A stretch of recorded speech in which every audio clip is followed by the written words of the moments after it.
नमस्कार, जय हिंद, सत श्री अकाल। कैसे हैं आप लोग? आई होप कि आप सभी लोग बहुत अच्छे होंगे। साथियों, जिस तरह से मैं आप लोगों को पढ़ा रहा हूं और जिस तरह से आपके साथ मैं मेहनत कर रहा हूं, यदि आप लोगों ने भी मेहनत कर लिया ना, निश्चित तौर पर इस बार आप बहुत अच्छा मार्क्स लेकर आएंगे अपने इस एग्जाम में। साथियों, जैसा कि बात करते हैं, अब हमारे पास समय बहुत कम है और इसके लिए हमें क्या करना होगा, एक अच्छा खासा प्लान तैयार करना होगा, क्योंकि बिना सही प्लान के हम इस एग्जाम को क्वालिफाई करने में कहीं ना कहीं कठिनाई महसूस कर सकते हैं। तो साथियों, लास्ट तक बने रहिएगा। आज जो मैं आपको बताने वाला हूं, यदि आप लोगों ने फॉलो कर लिया तो निश्चित तौर पर आप आराम से इस एग्जाम को क्वालिफाई ही नहीं बल्कि अच्छे मार्क्स लेकर आएंगे। साथियों, जैसा कि आप देख ही रहे हैं कि मैं आपको निंजा ट्रिक के बारे में बताने वाला हूं। देखिए, सबसे पहला काम आपको क्या करना है कि फर्स्ट वीक, अभी आपके पास एक वीक बहुत अच्छा बचा है। अगर आप चाहें तो पूरे के पूरे सिलेबस को आप क्या कर सकते हैं, रिवीजन कर सकते हैं। अभी आपको क्या करना चाहिए कि पूरे का पूरा सिलेबस को लेकर एक तरह से अच्छे तरीके से रिवीजन कर लेना चाहिए और कुछ भी नहीं करना चाहिए, केवल रिवीजन पर आपका फोकस होना चाहिए। साथियों, दूसरी बात करते हैं, पहले सिलेबस को पूरा करो, फिर क्या करें, आप एक तरह से एमसीक्यूज को करें। देखिए, बहुत सारे छात्र ऐसे हैं जो क्या करते हैं, सबसे पहले एमसीक्यूज पर फोकस रखते हैं। अभी अगर देखा जाए तो ज्यादा से ज्यादा छात्र क्या कर रहे हैं, एमसीक्यूज खूब लगा रहे हैं, लेकिन जब एग्जाम नजदीक आ जाएगा तो वे सिलेबस को ढूंढना शुरू करेंगे कि अरे मेरा ये छूट गया, मेरा वो छूट गया, और इसको लेकर वे बहुत ज्यादा परेशान हो जाएंगे और जिसकी वजह से वे होपलेस हो जाएंगे और फिर एग्जाम में बैठेंगे तो अपने आप को अच्छा प्रदर्शन नहीं कर पाएंगे। इसलिए मैं कहना चाहूंगा, अभी आपके पास बहुत अच्छा समय है। आपको क्या करना चाहिए कि पहले एक तरह से सिलेबस को पूरा करना चाहिए, उसके बाद ही आपको एमसीक्यूज पर फोकस करना चाहिए। जैसा कि अगर आप देखें तो अपने इस चैनल पर अभी मैं एमसीक्यूज बिल्कुल भी नहीं करवा रहा हूं, क्योंकि मुझे पता है कि पहले मेरा कर्तव्य बनता है कि मैं सारे सिलेबस को अच्छे तरीके से कंप्लीट करूं और उसके बाद क्या है, मैं एमसीक्यूज कराऊं। मान के चलिए, बहुत जल्द मैं आपके सारे सिलेबस को बिल्कुल अच्छे तरीके से कंप्लीट कर दूंगा, फिर उसके बाद एमसीक्यूज पर आऊंगा, फिर कहीं से लेकर कहीं तक आपको कोई दिक्कत नहीं होगी।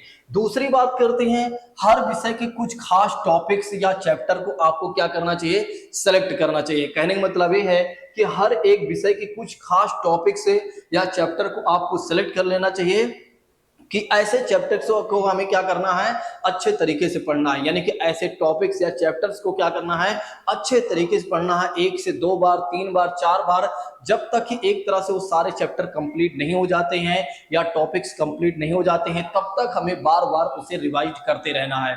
दूसरी बात करते हैं साथियों, अगर आप एमसीक्यूज ही करते हैं तो आप ओएमआर सीट पर करें।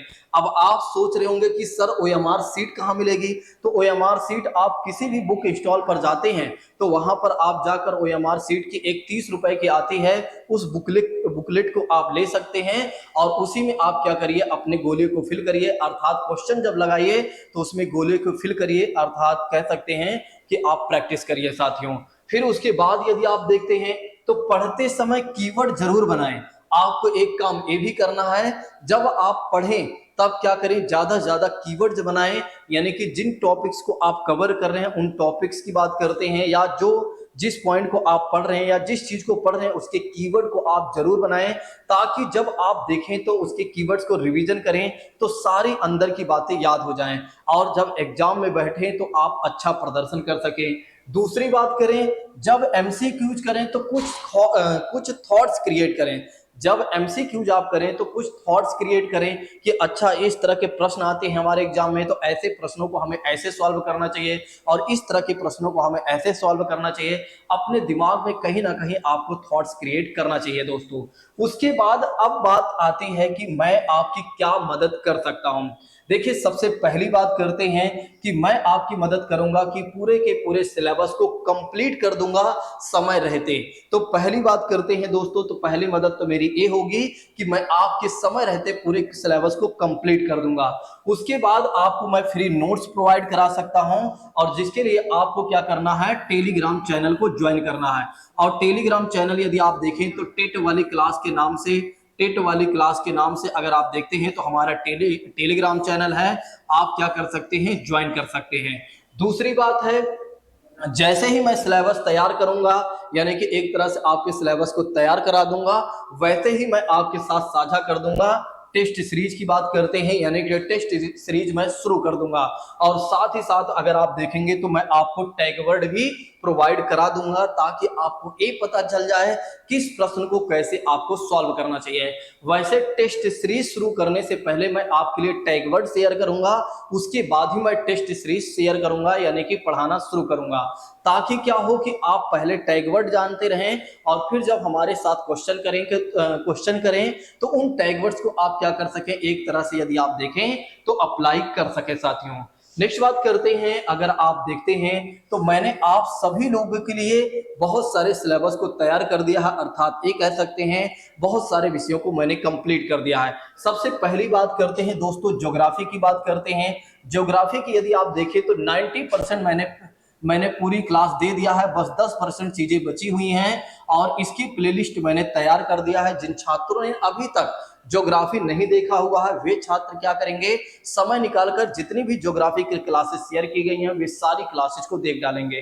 ठीक है, दूसरी बात करते हैं, हिस्ट्री की बात करते हैं। तो हिस्ट्री की भी मैंने प्लेलिस्ट तैयार कर दिया है, तो आपको क्या करना है, हिस्ट्री के भी प्लेलिस्ट में जाकर एक एक वीडियो को अच्छे से देखना है। सिविक्स की बात करते हैं तो एक बार मैंने सिविक्स को कंप्लीट कर दिया है, लेकिन इस समय यदि आप देखें तो मैं दोबारा शुरू कर दिया हूं। सिविक्स की बात करते हैं।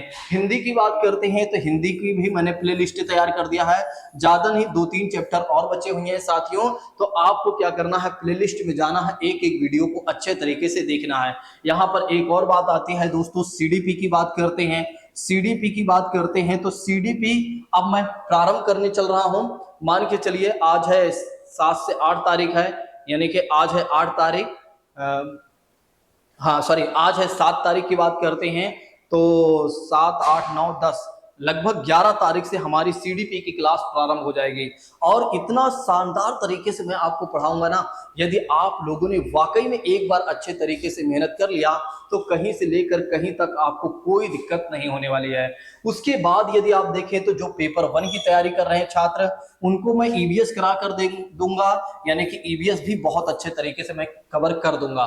बस ये है कि उन सभी छात्रों से मैं कहना चाहूंगा जो तैयारी कर रहे हैं और जो इस बार चाह रहे हैं कि उनका सिलेक्शन जरूर हो, तो वे क्या करें, जरूर मेहनत करें और जो मैंने बताया हुआ है ये सारे ट्रिक्स जरूर अपनाएं और फॉलो करें अच्छे तरीके से। निश्चित तौर पर कहीं ना कहीं सिलेक्शन के चांसेस आपके बढ़ जाएंगे। साथियों, आज की बात को यहीं पर स्थगित करते हैं। अब हम मिलते हैं अपने क्लास में। Thank you so much. जय हिंद दोस्तों, take care all of you.